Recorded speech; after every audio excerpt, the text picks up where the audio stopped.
Hello, everyone. Welcome to a Green Sports Alliance Innovation webinar.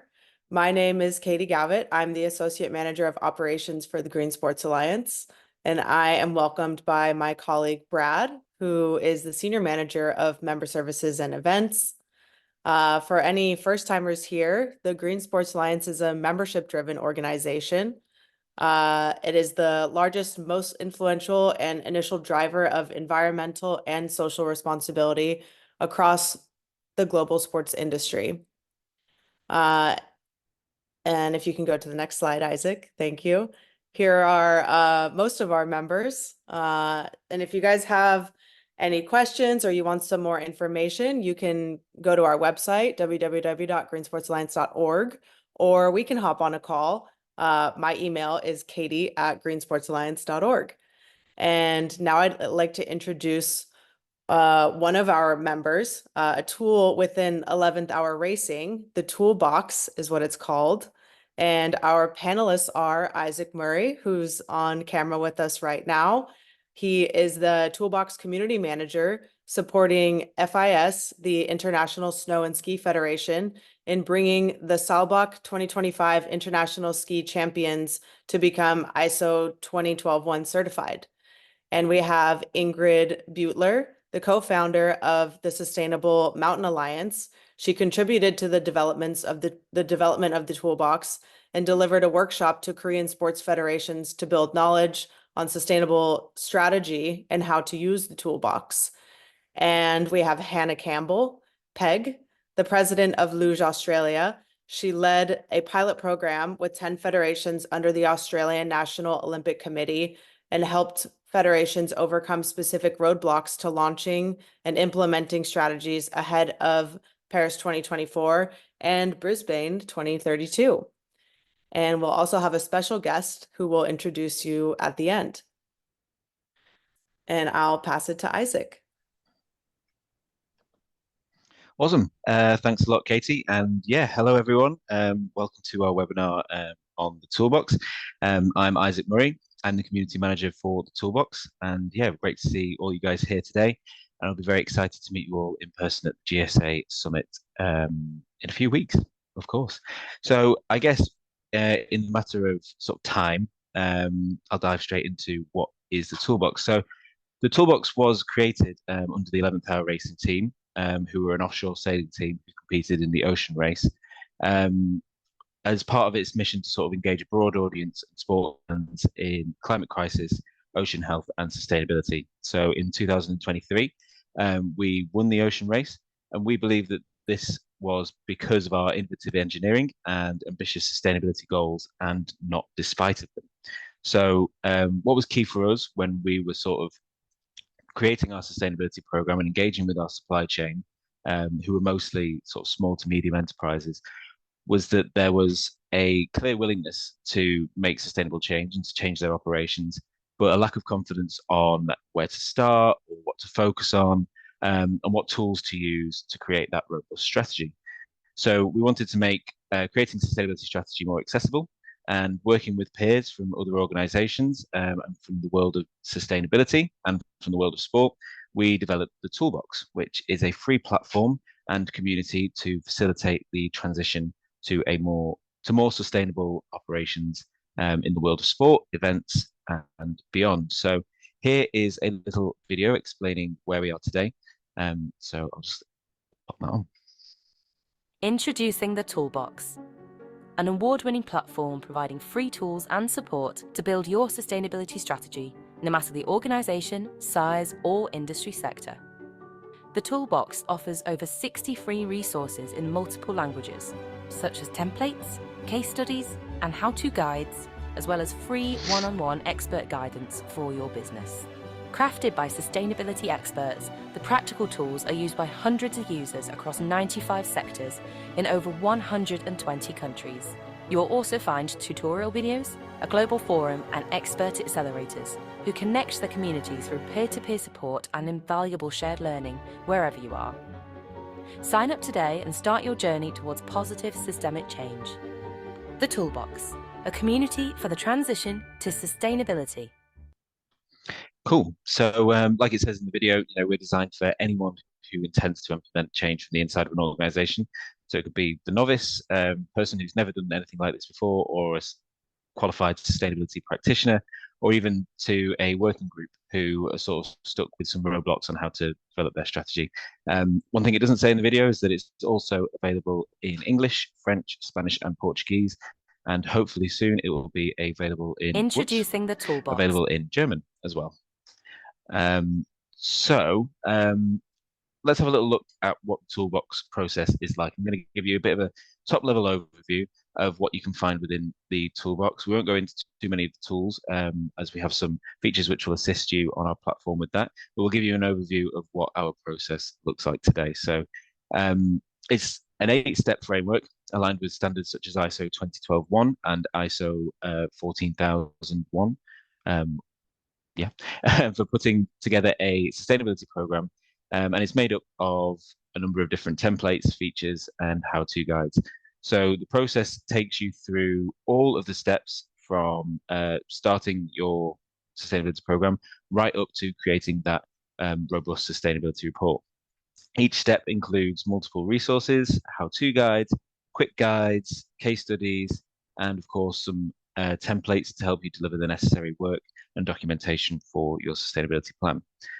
So it's been created with a community and a share-alike ethos, meaning that these tools can and have been adapted and reshared for your specific industry or sector.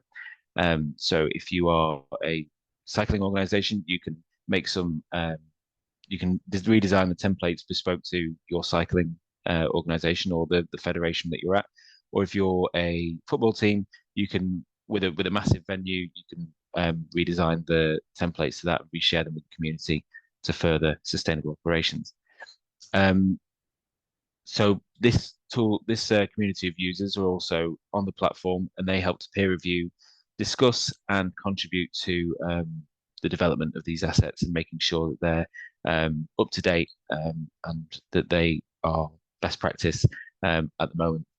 So the framework isn't prescriptive. You can go through the whole process from beginning to end, from starting the program to the sustainability report, or you can use different parts of it which best apply to where your organization or your project is at. So I'm going to dive into some of the quick guides that we have for each of the steps, again, to just give you a little bit of an overview of each of the steps. So step 1 is about starting that sustainability program. It's an opportunity to reflect on your organization's activities and the things that you've already been doing in your organization in order to be sustainable. I think when we start a sustainability program, the hardest thing to do is always getting going, right? Like, how do you make sure you're on the right path? How do you make sure you're doing it properly? So this step helps you to sort of go through that process of reflection and discovery to inform how you're going to get off the mark. So here we'll define who you are, what it is you do, your operations and activities, understand really why it is that you're implementing sustainability, what's driven you to make these changes and what's your organization already been successful in. It'll allow you to think about some of the current initiatives that you've done already, and also the landscape where you fit. What industry do you fit in? What kind of parts of the sustainability landscape do you fit in? What's the biggest impact that you think you could have, or the biggest impact that you think your organization has already? And also what resources you'll need. Who is it and what is it that you will need as an organization to make a sustainability strategy a reality? So once you've had that sort of moment of reflection, it's time to establish the direction that you'll be taking next. And in step 2, this is where you bring all of that discovery together into one big sort of focus document, which allows you to create a sort of intent and a mission statement for your organization. So in step 2, we help you to build a sustainability policy around 8 different themes. The first is around your sort of vision. So again, as it says there, an aspirational statement of how your organization envisions the future of your business. And that sort of shows what you are aiming for, what you want your organization to look like. as you come to the realization of your sustainability program. The mission statement, which should provide a description of how your organization will go about achieving that vision. And then you also want to make a clear definition of sustainability. So for different organizations, sustainability really does mean different people as well. Sustainability does mean different things. So really outlining what sustainability means in the context of your organization is really important to following that line as you go through your strategy. Then there's the scope. You know, what activities will your program apply to, so that everybody knows, you know, what is it exactly that your sustainability strategy is doing. And then you'll sort of outline any relevant existing high-level targets. That can be internal targets or industry-specific targets, you know, like UNFCCC, Sports for Climate Action targets, Nature for Sport targets, those kind of things. And you can integrate those into your policy. Then possibly a rough overview of your implementation strategy, the reporting method, and how you will how frequently you'll report on your progress. And then most importantly, a commitment from leadership. So once you've drafted all the copy of your policy in our template, it should be signed off from leadership to make sure that you're demonstrating a culture of support from the top down, and this policy is integrated throughout the organization. So after that, it's time to start using that policy to engage with your stakeholders. So obviously stakeholder engagement is a constant conversation that we need to have throughout our sustainability plan to make sure that the people who are affected or affected by your sustainability strategy are able to give input to it. But what we really want to do in this step is to make sure that we are prioritizing and addressing the ways in which we interact with stakeholders correctly, right? So the first thing we'll do in this step is to sort of identify, map out, and categorize all of the stakeholders. And then we prioritize them by importance and influence.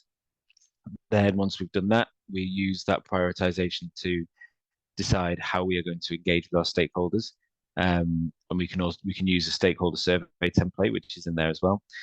And also we sort of create an action plan for communication and tracking our further engagements and conversations with our stakeholders.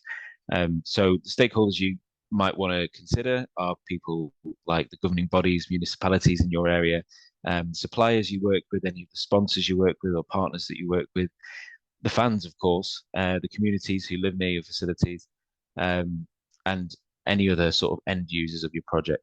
So within this step, you really sort of go into the discovery of who those stakeholders are, and the templates and the tools will help you do that. So moving on to step 4, halfway through the process, it's then time to sort of outline what the issues are for your stakeholders that they have told you about, what the issues are that you've discovered in your step 1, what the issues are that you need to meet targets and the vision that you've set out in step 2, and it's time to put that all together in a sort of mapped and sort of routine way to identify what those issues are in order to develop initiatives on them a bit further down the line. So in outlining these issues, we define the sort of scope of what our sustainability program is going to be in terms of initiatives. So here in this step, we have a issues register, which is almost a materiality assessment. And you can produce a materiality matrix as well with one of our tools, and also a non-conformance register. So the idea here is to review your organization's activities, which you can also do alongside the sort of SDGs in this wheel graphic in our quick guides. You also identify the risks and the opportunities that are presented by the issues, and also thinking where can you bring value once these issues have been addressed. So including information obtained, so using the information obtained by your stakeholders, you'll then sort of outline what those risks and opportunities are. You can also in here add some research that you may have already discovered, and the issues that might be tackled by peers in your industry, and you can integrate that into the potential issues and the issues that are in your that surround your organization.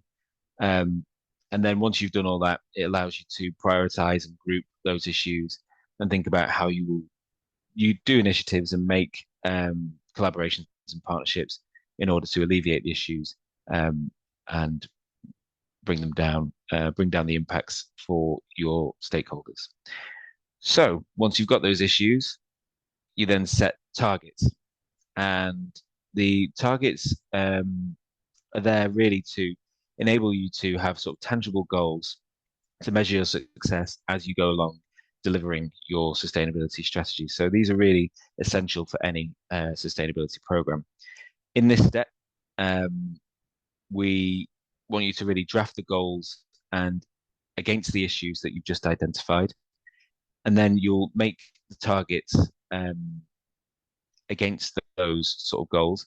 And when we make targets, we really want to ensure that they are SMART. So SMART stands for specific, measurable, attainable, realistic, and time-bound. And when we do this, we ensure that our targets are robust and that they are something that we can always sort of reference and hold ourselves accountable to as we go down our sustainability strategy.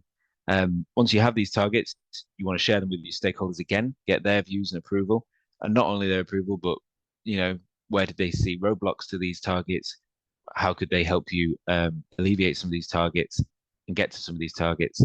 And yeah, again, just continuing that stakeholder communication process as you go on.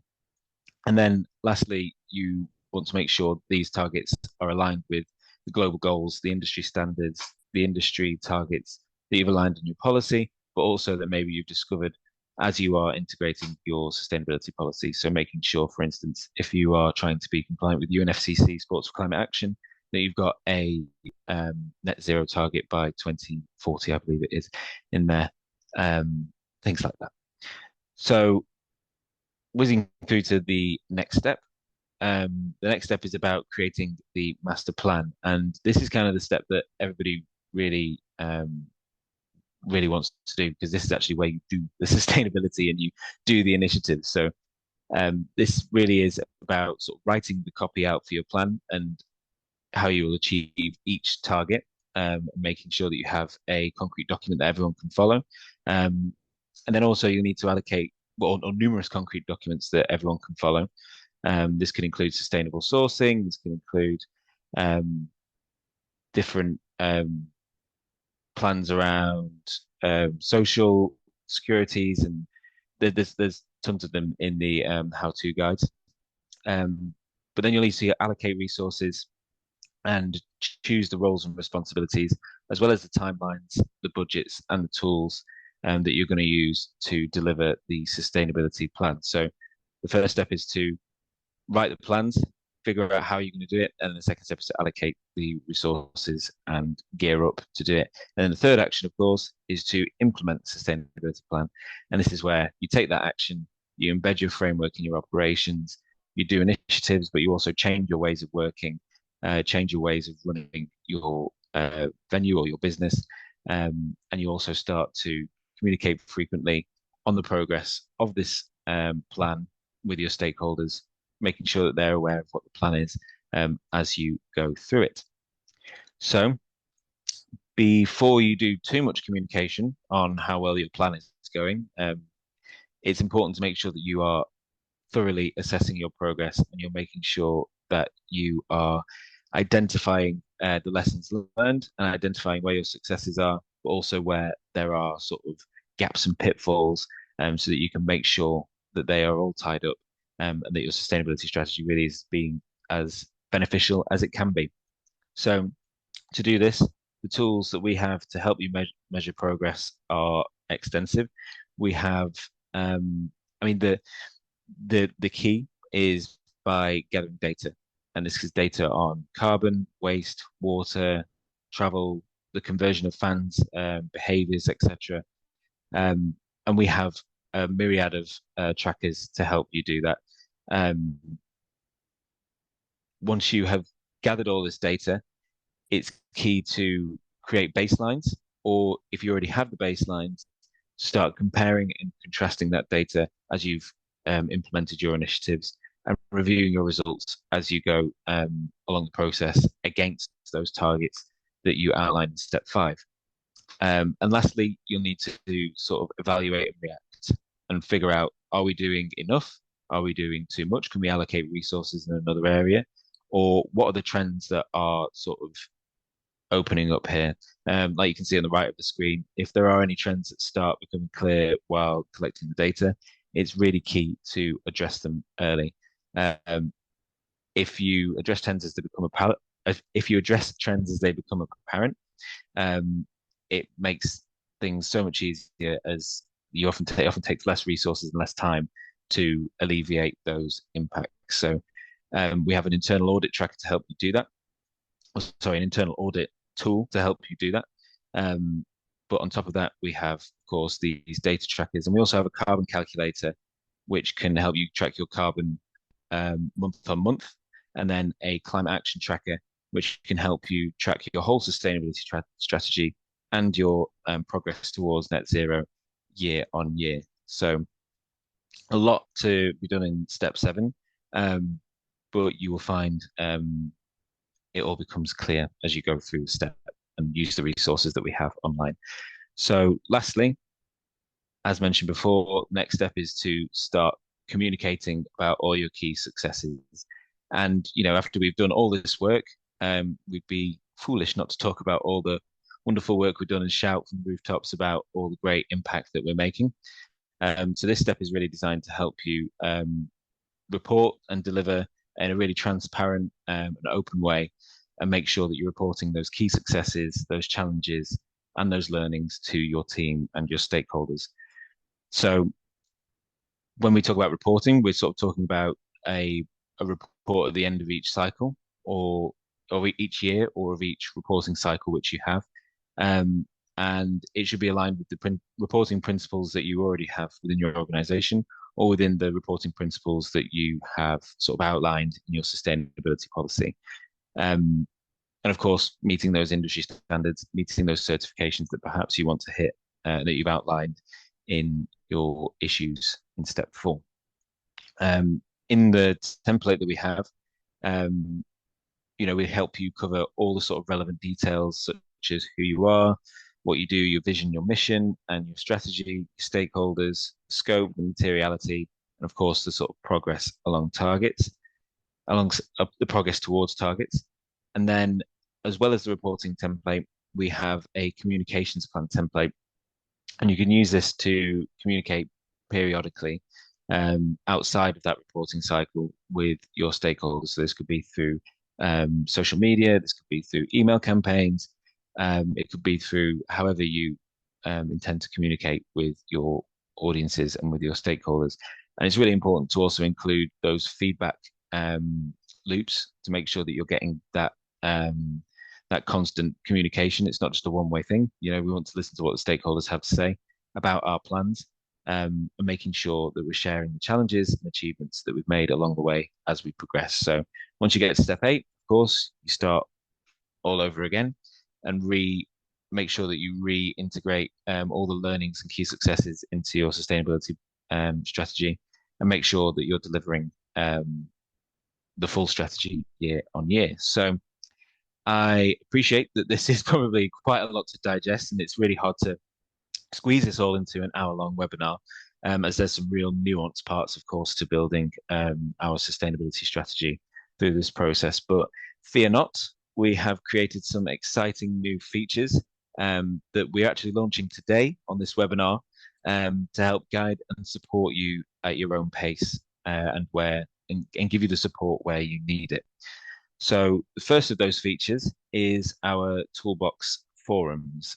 So this is where our users can connect and learn and collaborate and stay up to date on the latest trends and resources in sustainability. So whether that is engaging with peers, or joining sector-specific groups, or exploring external resources, anyone in our community can benefit from the support of each other, a supportive community that facilitates their journey towards developing and delivering effective sustainability strategies. So, like I say, you'll be able to engage directly with other peers and partners, or perhaps even potential suppliers, on various sustainability initiatives. even people who are local to your organization, even with your stakeholders, perhaps through the platform. And it can facilitate those sort of collaborative efforts and partnerships towards shared sustainability goals. You'll also be able to access a diverse network of professionals and organizations specifically attuned to sustainability and sports sustainability. And of course, exchange some valuable insights, again, more resources, best practices, but we'll come on to some of those experts and the experts' advice later. And we also want to work with our members to sort of create working groups that are specific to their sector or industry or their interests within sustainability. So these sort of focus groups will sort of enable deeper discussions around issues that are within your sector. And if anybody wants to join to create one of these groups, we are sort of open to any different sectors or any sports creating one on our platform. At the minute, we have our forums in English, French, Spanish, and Portuguese, and they're based on all of the steps in the toolbox. But we're happy to open it up to a sort of sailing forum or an NFL forum or anything like that, so that people can share best practices on our platform. And lastly, of course, we really want to make sure that there's a collective knowledge base. So like I say, the toolbox is really built on the ethos of when we share, everybody wins. So we encourage our members to share external articles, case studies, big news, and of course, things that have been successful for them, to celebrate the good work that they're doing on our platform, so that we can all see what the community for a transition to sustainability looks like. As well as these forums, we have a sort of comprehensive video series that we have designed to guide you through the process of building the sustainability strategy. So this series consists of 8 detailed online tutorials, each focusing on the steps that we've just been through, and they go into really, really high detail on the tools that are available and what you can do at each step. So these cover everything from, assessing your current practices, setting achievable goals, implementing the sort of action plan, measuring your progress, of course, all of those steps that we just went through. And we will be releasing them monthly on our YouTube channel. So make sure you subscribe to that. Just search Sustainability Toolbox and it should be there. But if you can't wait for the next installment for step 2, you will be able to access them all via the forums on our platform. So each step, which has its own video, can be found in the relevant step on the forum. So you can carry the conversation on in the forum. If there's anything you need to ask a question on that happens in the video, you can ask the question in the forum and you'll get an answer from myself, somebody else in the Toolbox team, or of course from the community that's sharing and winning together.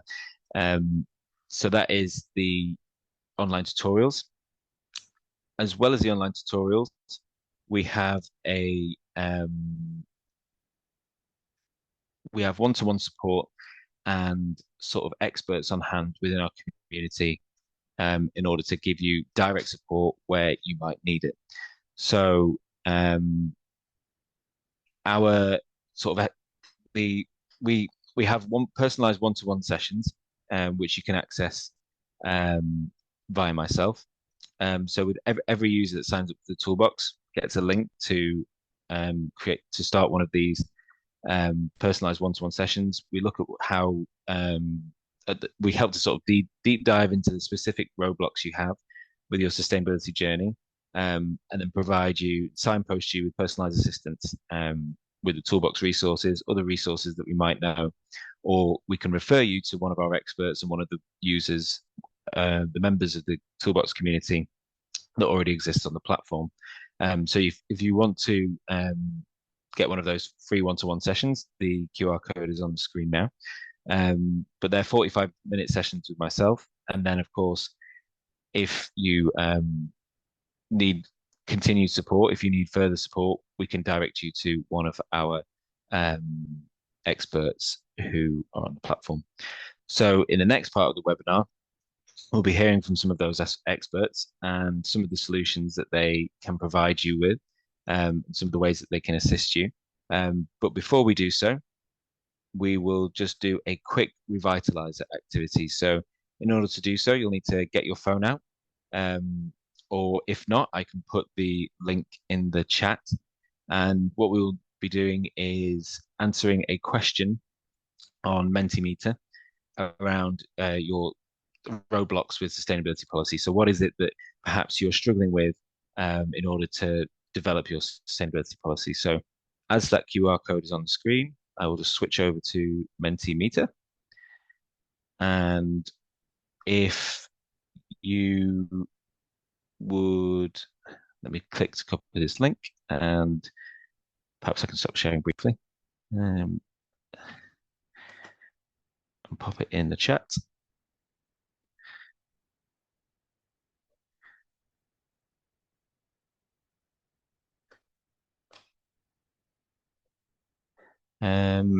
I can't, I'm not sure if I've posted that to everyone, Katie, but maybe you could forward that on in the chat. I will return to the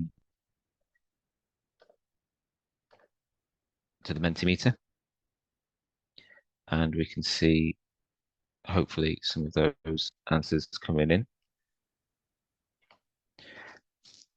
Okay, buy-in from leadership. Yep, that's always a sort of big one.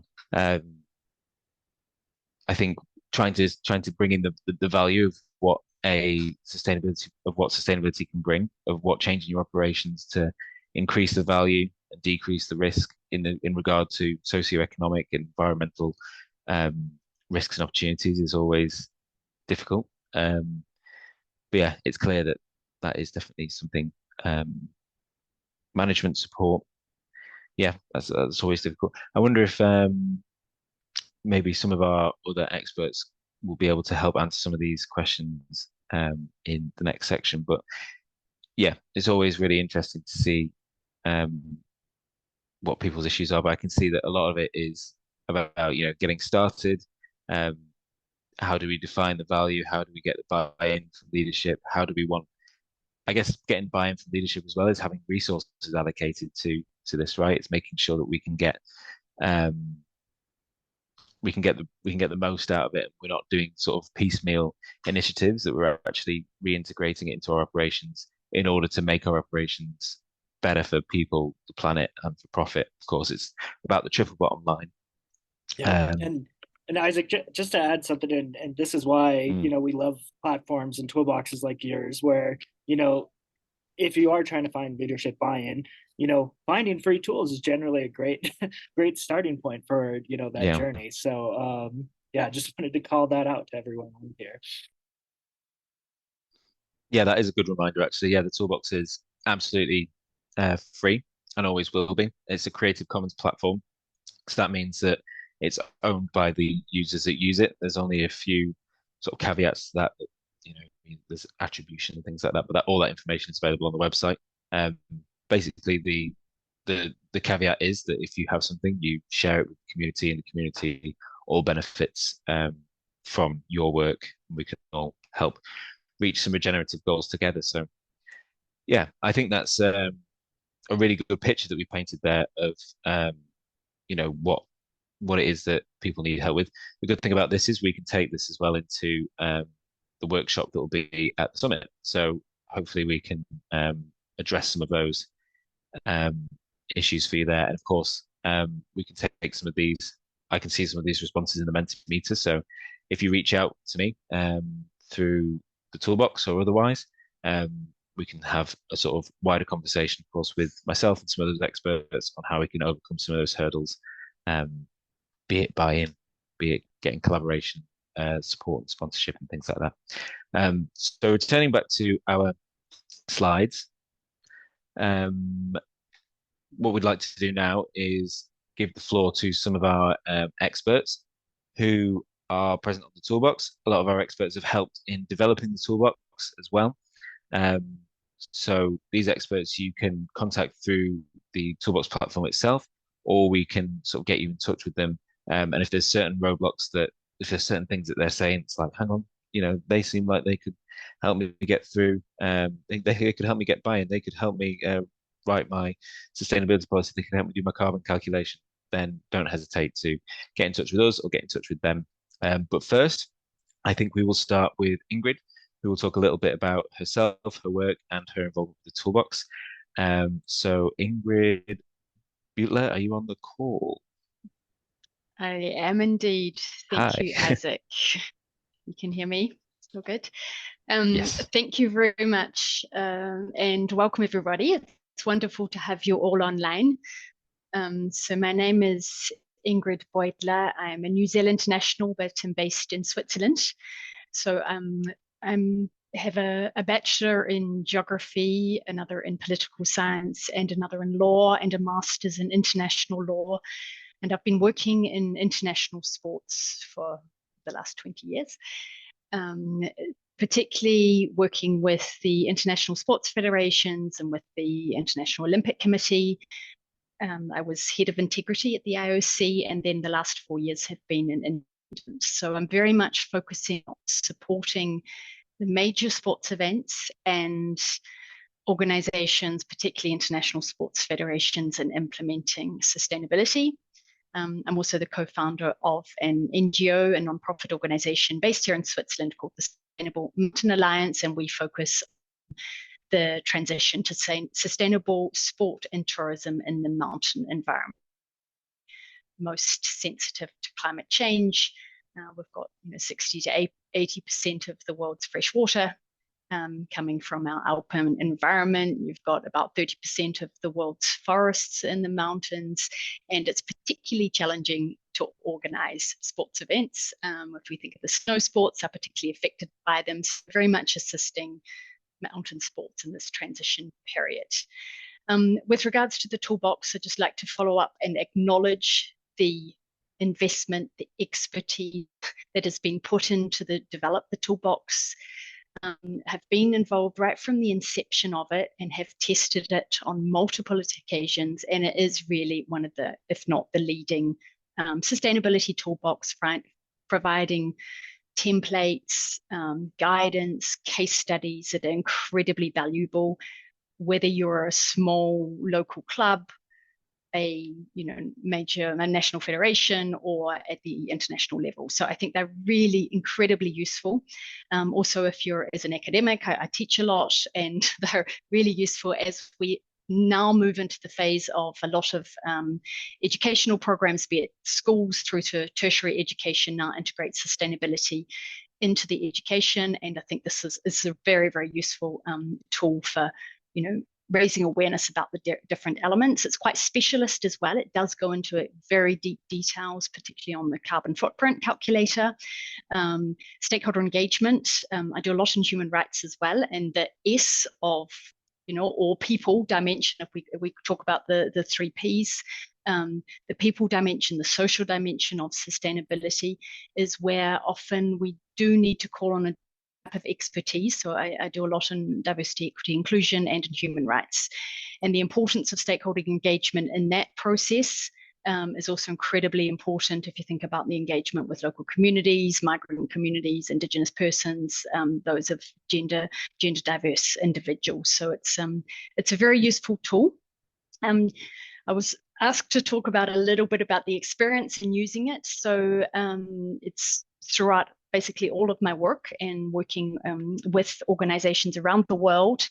And for example, the National Olympic Committee in Korea, they've received specific training on it, and now implementing it. They're hosts of many major sports events as well. So they're now are increasingly integrating sustainability into their activities. I just also like to mention and reassure everybody on the call that this toolbox is fully conform with the new ISO 2012-1.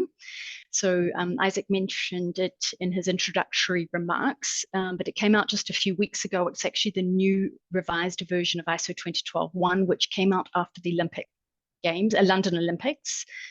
It's now been through a whole total revision process, and it means that now we have a norm. So ISO is the International Standards Organization, and effectively we have a ISO norm now for sustainable events. So these can be implemented by, the Olympic Games. Obviously, they're now going through certification for the Olympics, or for that norm, as well as small events. So this is fully conform with that procedure as well. I won't go into detail, but if you're looking at implementing ISO 20121, the new version of it, then we are, available to support you in any way we can. Thank you, Isaac. Over to you. Thanks a lot, Ingrid. Yeah, like Ingrid says, it's completely compliant with ISO 20121. I think it almost follows all of the steps and sort of it's the same step process, relevant documents, that are there. So, if anybody's looking to have that certification, we are here to provide that free and impartial support. So next, I'll pass on to Hannah, who has led one of our sort of pilot programs and workshops with the Australian National Olympic Committee. But I'll let her tell you more about that. So Hannah, over to you.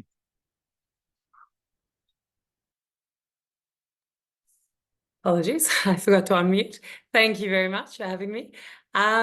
So to start off with, I'm Hannah Campbell-Pegg. As you can see by the picture there, I was taken many, many years ago. I competed in the 2006 and 2010 Winter Olympics in a very foreign sport for Australians like myself, luge.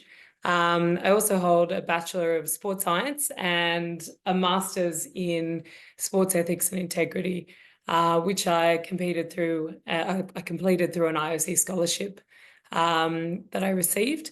And I'm currently completing my PhD on the impacts of climate change and on winter sports, and received a grant from the World Olympians Association, which I'm using to develop a platform for for education for athlete sustainability and climate change. So as Isaac said, I was asked to be the facilitator for the Australian Olympic Committee for their pilot program for the Toolbox.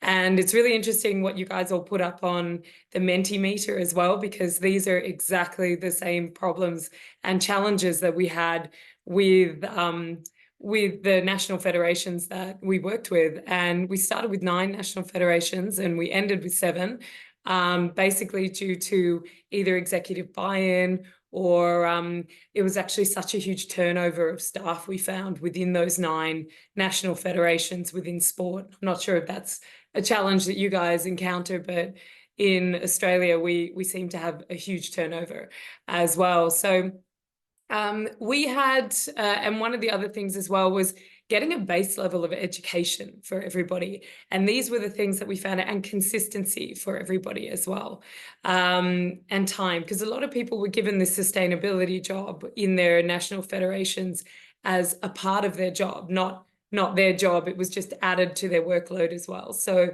a lot of the national federations that we were working with discovered that time was such a huge problem in trying to organize this, as well as around those things. So we started off with online sessions, but what we ended up finding to kind of combat some of these challenges that we had was we decided to do a 2 to 3 day workshop and solidly everybody meet in the same place and put their heads into sustainability and being able to talk about it within their within this space at the Australian Olympic Committee.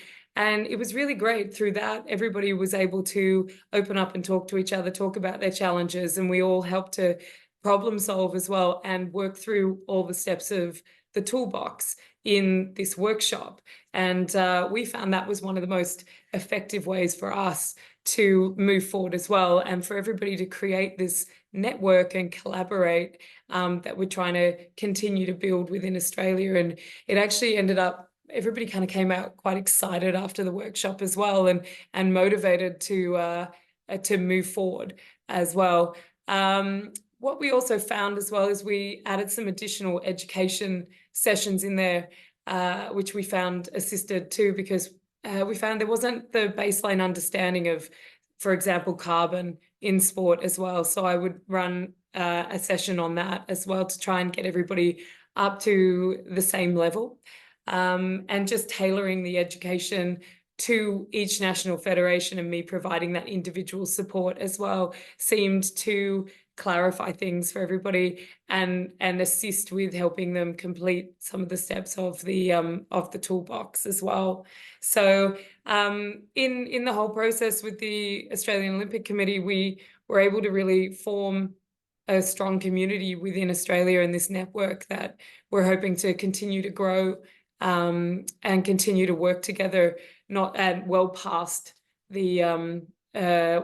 working on the toolbox as well. And what we're hoping to do from that is actually get these national federations to then, when we run the next level of toolbox national federations, when we go through with the next round, we're hoping to pair them up with the national federations that were in the first round, and they can mentor each other as well. So I'll pass back to you now, Isaac. Awesome, thanks, Hannah. Yeah, that project we did with the Australian federations, it was really fascinating to see how the different federations had different challenges, and there was all kinds of I guess changing in the ways that they wanted to address it. You know, some people hadn't got to the part of implementing a policy because there's so many moving parts, and also there were some people who were really far along the line, but there was just that one thing that kept sort of not getting them past the post. You know, I won't go too much into it, but yeah, it was fascinating to see all the federations come together and to hear about how they really, you know, shared what they all knew about sustainability strategy, and see, you know, Hannah guide them through the toolbox process to overcome those roadblocks too. So lastly, I'll pass on to Susie, who is the sort of co-director, I believe, of Think Beyond. She's a leading advocate for sustainability in sport, but I'll let her tell you a little bit more. Hopefully her Wi-Fi connection is okay. Susie, are you there? I am here, thank you. And great, thanks for having me. So I'm senior partner at Think Beyond, and we're a sustainability social impact consultancy. Work in and through sport, not exclusively, but pretty much largely. And I've spent the last 30 years in the sustainability field, and the last 20 in sport, gathering all of those accreditations, PhDs and things like that along the way. So I think that's interesting as well, because it is a broad specialization, and I think there's experts, you know, and Hannah and Ingrid have both pointed that out in different parts of it. And I think that's probably the challenge a lot of times when it comes to sustainability. Where do you start? What do you need to know about? My background is environmental. You broaden out with a working knowledge of those other more social areas, but there's absolutely expertise around in those different areas. So I think that's sometimes the challenge with sustainability. We based in the UK and USA, and we've got a global footprint. We work with teams, events, venues, brands, and really looking to support clients embed sustainability into their business. And that's the core of where this toolbox comes into, and then use that platform to deliver really impactful kind of activations, build leadership in the space. So that's obviously been mentioned a few times. And importantly, then the narrative and the comms, and that's where you really start being able to kind of scale change. I started working with some of the guys that have carried on with the toolbox back with 11th Hour Racing, when they were the main partner, one of the main partners of Ben Ainslie Racing, which was an America's Cup team in the UK. And we implemented the 2012-1 framework then with the team. We were the first sports team to achieve that. And fundamentally, as we went through that process, we realized that, you know, we could, as sustainability professionals, myself and Amy Monroe, part of Isaac's team, you know, we could navigate the language of the standard, and we were able to implement and embed the requirements across the business. But we were creating kind of the forerunner, I think, in a lot of ways, of tools and things which have become embedded into this toolbox and therefore open to everybody. But the framework which is set out in the toolbox, the framework which is ISO 2012-1, enabled us to engage the whole team. And I think it's a structure and a process that if you walk through and you follow through, you can really start building. It's really, I like to think of it as like the scaffolding, and then you can start painting the walls different colors and putting different things in the rooms and things, but it creates that framework. and you can then work out what's the most important thing for you. You can start bringing it to life, engage teams. One of the well, two areas of team engagement we've done. One was when we were at Ben Ainslie Racing, was, you know, what's the touch point, what everyone care about. It's the same with fans, isn't it? It's food. Okay, it's not our major impact area, but it was something we could connect everybody to. And we knew that we needed to create a more plant-based menu, for example, but that could have gone on behind the scenes. But actually we created this Meatless Monday. It was one day, everybody, some of them complained about it, but essentially it was everybody. And to start off with, they were like going without, but actually, even if they were going without, they realized it was one thing they could do, which had a positive impact. But we made sure that the food was probably the nicest on that day. And therefore everyone was like, actually, do you know what? I can do this. So there's some little things, some things which are maybe more symbolic than significant, but you use those as touch points to engage everybody. You know, on a larger scale of that, we tested recycled composites that then led to the change in the rule of the next America's Cup cycle. So it enables that foundations, if you get the foundations right in the first place. I think the other thing that these kind of tools and this fundamentals, and I like to think that getting your house in order. So there's an amazing resource there for you. And it's really moving from sustainability being seen as someone's project and something that sits external to becoming just how things are done. And it becomes a core part of your business. And one of the projects we work on now, and again, uses the same kind of tools that are sitting in the toolbox, and we use the ISO 20121 framework, is with Liverpool Football Club, so a big Premier League club, obviously in the UK, and it's become how the club operates. And actually, maybe we didn't think about it so much at the time, but it's called the Red Way. That is the program, but it is just the way the club operates now. Now, we started in 2019 working with them, and it has been a chip away process. So when you talk about getting leadership buy-in, and when we talk about getting everybody on board, and Isaac's talked about the roles, responsibilities, really looking at, you've set a target, who owns it? You give the target to the individual owns it. They come back to a steering group, they report on that. The owners of those departments then are reporting up to Exco or senior leadership team, and you've embedded the buy-in and you've embedded the responsibility across the organization. It absolutely differs depending on who is the driver internally and where that person sits within the organization. For example, with Liverpool, the driver and the owner at senior leadership team happens to be their chief commercial officer, absolutely sees the value of this. So somebody, I think, mentioned new partnerships, sees the value, saw the value, should we say, of the Red Way and how that could help. So creating this authenticity around delivery, embedding it across the organization, has then enabled us to take that into and through the partnerships team. We created the partnerships handbook. They could then talk to potential partners in an authentic and really engaging way. So there was definitely an upskilling piece there. Other things like team buy-in, we work with SailGP, International Sailing League, and one of the challenges there was like, how do we centrally, and that similar challenge, I think, with World Athletics, work with them, so International Federation, similar challenge. We created the strategy.